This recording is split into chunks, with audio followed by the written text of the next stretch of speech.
Hey there foodies, welcome back to my channel. Join me in the kitchen today to make some fried Bora with potato and some nice hot Oil Roti. So for my Bora and potato, here I have everything that I'm going to be using. I have some tomato, onion, potato. I bought some Bora that I already washed and cut up. It was in the freezer. I picked some fresh shallot from the garden. I'm just going to start cut up everything.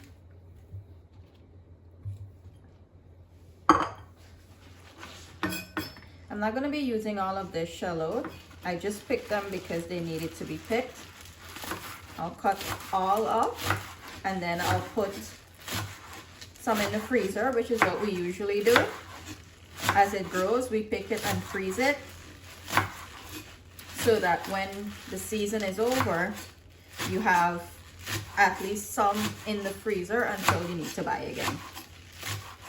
Okay, so I finished cutting up the shallot. Look how much. From just a few pieces. That's why I was telling you guys the shallot grows really well. For some reason the soil at the back there is really good.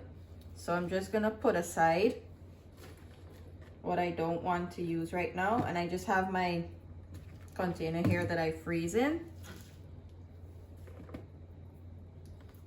This should be enough. If I want more, I'll just collect from the freezer, but I don't want to leave it out too long. I'll just put this back in the freezer. I like to keep the skin on my potatoes because, I don't know, I just like how it tastes. So I give it a good wash and scrub. I'm just gonna cut it up now. That should be enough.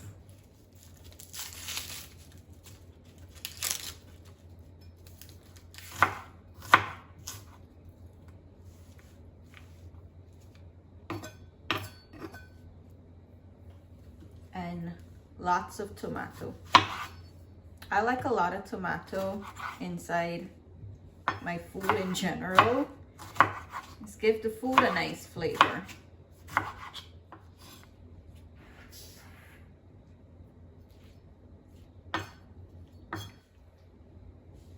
And lastly, 2 wiri peppers. I'm not using a lot because I realized that this set that I bought here, it's really hot. It probably was first picking from the tree, so I gotta watch how I'm using it, or else hubby won't be able to eat the food and enjoy it. He can, but I don't want it to be too hot for him. So I finished cutting everything up here that I'm gonna use. Let's head on over to the stove and start frying this up. Okay, so I have my wok on here. Y'all excuse this pot. It might look old, but it is cooked really good. So I like it.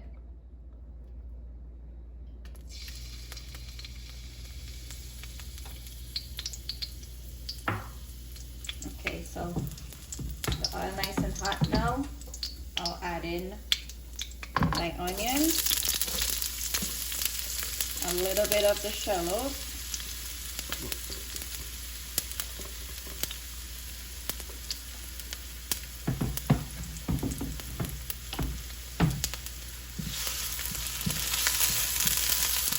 fry up a little bit. To this, I can add some little bit of chopped up garlic. I usually buy my pre-chopped garlic from Costco. If you guys never tried it before, give it a try. It's really good. This is it. Like, it's a pretty sizable jar. Look at all of this that you get for, I think this is like $5. So if you don't want to peel and chop garlic, and this garlic is in it's minced garlic in water, and it lasts a really long time in the fridge. This jar usually lasts me about, I'd say an average of like 2 to 3 months, depending on what I'm making, but it can stay up in the fridge open for up to 6 months. So if you guys want to try that out, definitely give it a try. For this, I'll just add a little bit of green seasoning, not too much. This much, about a tablespoon.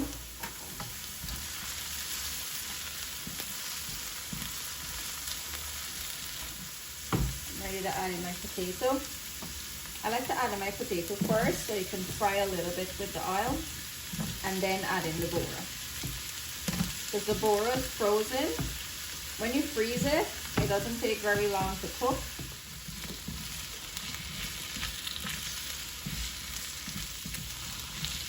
My potato has fried to my likeness. I don't know if you can see on the camera, but it's starting to turn a little transparent. That means it's beginning to cook. So here's where I would add in my Bora. All of my tomato. And I'll leave the rest of the shallot to add closer to the end. Give it a turn up.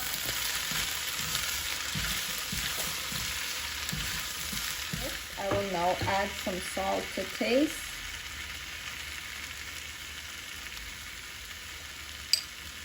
That's about 1 teaspoon salt. About 1 teaspoon black pepper.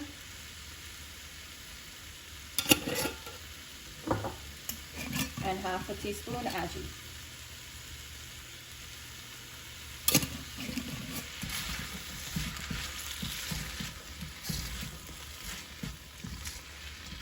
Mix this in. And because I don't want this to stick, I'll just add a little bit of water to the bottom of the pan. And it'll help the potatoes to steam a little bit too. I'll cover this down, and whilst this is frying, let's start making my roti. Okay, for my roti here, I already have my flour, yeast, baking powder, pinch of salt, pinch of sugar. I'm not gonna go too in depth with the roti recipe because I have one on my channel already. I'll definitely link it in the description box below. So for my flour here, I'll just go in and whisk in everything. Everything's mixed in here really well. I'll go in and add my warm water and start mixing this in. Now that I have everything pulled together here, just gonna go in with my hand for a minute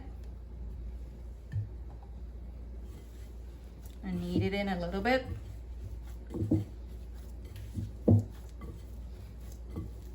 See how nice and soft the dough is? It's sticky, but it's not really sticking to my hand too much. So go with a little bit of dry flour. And this dry flour is gonna finish it off.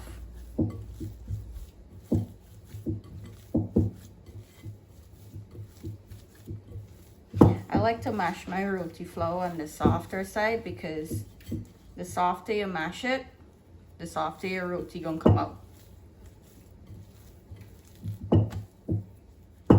Okay, so this is done here. Just gonna mash it down a little bit. I'll cover this with a towel and allow it to rest in my microwave for 30 minutes, and then I'll come back and we'll start cooking the roti up. In the meantime, the Bora and the potato frying on the stove. All right, this is what we fried Bora and potato looking like. Everything cooked on really nice. The Bora cooked, potato nice and soft. I'm gonna add in the shallot now. Timer for the roti went off, so the Bora and potato finished just in time. Mix this in.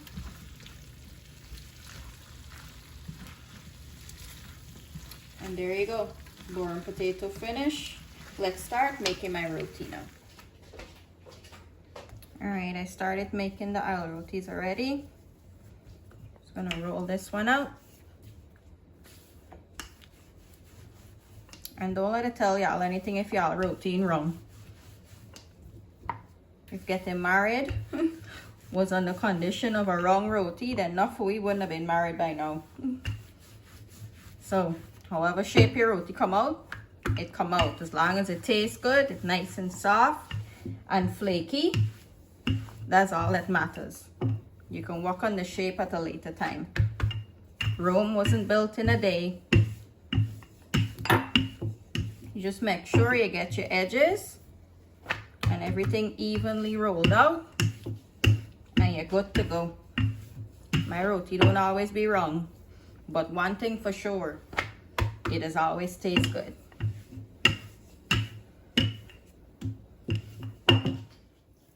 Alright, so my tawa is nice and hot. You can see it's smoking. I already started cooking up the oil roti. Put this down carefully, making sure all the edges fix well. Time to give it a flip. Add some oil.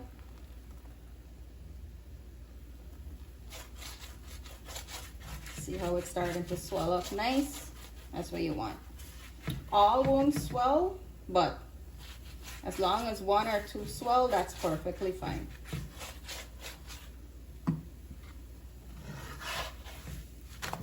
Another flip. My roti doesn't take very long to cook because I don't roll them out thick. I roll them out somewhere between thick and thin. So that's why you see me flipping it so quickly. Plus the tawa is really hot, so it's going to cook really fast.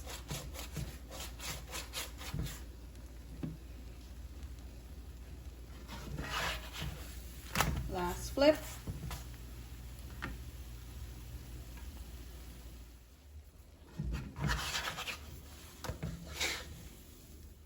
So we're not clapping roti, we're shaking roti. Put it in a mug here. Cover it down and shake. See all of this trapped inside? Here I have my bowl. Throw it out. Nice and flaky roti. See how soft, and look at all of those layers. So I'll continue to cook the rest and I'll come back and show you how it's looking when I'm done. Here I have fried Bora and potato with some hot oil roti. Let's go in and have a taste. Look how nice and soft is the roti. You'll see when it tears. Look at that. All of the layers. Telling you, the roti don't need to be round, just need to be good. Go in for a taste. Get some Bora and some potato. Roti's super soft. The potato and the Bora, absolutely flavorful. You guys are missing out on this. As always, thank you guys for watching today. I hope you enjoyed today's recipe in the kitchen with me. I will link all of the ingredients that I use in this recipe, but I won't be leaving any measurements because I feel like Guyanese greens and stuff is cooked per preference and everyone has their way of having it taste. So I'm just gonna list the ingredients. I'm also gonna list the recipe for my oil roti so you guys can give it a try and see how good it is. Do give the video a thumbs up, do share with family and friends, and of course do subscribe to the channel if you haven't subscribed us yet. Thank you for always watching. I'll see you on the next video. Bye.